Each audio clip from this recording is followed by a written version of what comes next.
Inilabas na ng Philippine Coast Guard ang video ng paghahabol ng speedboat ng China Coast Guard sa ilang mangingisdang Pinoy sa Sabina Shoal.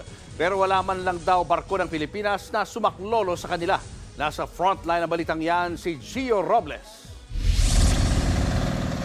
Sa pool sa videong ito ang malapitang panghaharas ng mga tauhan ng China Coast Guard sa ilang Pilipinong mangingisda sa West Philippine Sea. Kwento ng mangingisdang si Arnel Palam noong October 9 ng madaling araw, binuntutan, binusinahan at tinaboy ng China Coast Guard ang mga mangingisdang Pinoy sa Escoda o Sabina Shoal.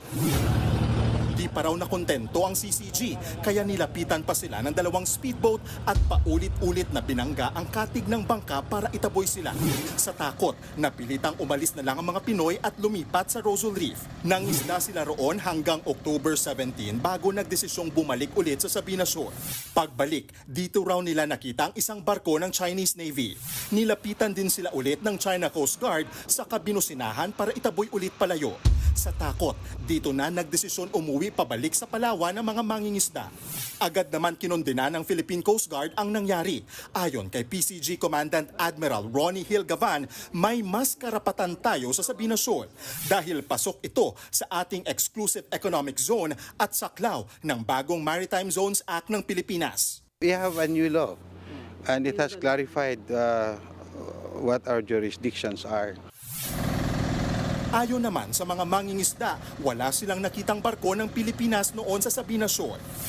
Pero depensa ng PCG, tatatlong barko lang kasi ang nagbabantay sa buong West Philippine Sea. Hindi raw talaga nila nababantayan lahat dahil kulang sila sa gamit.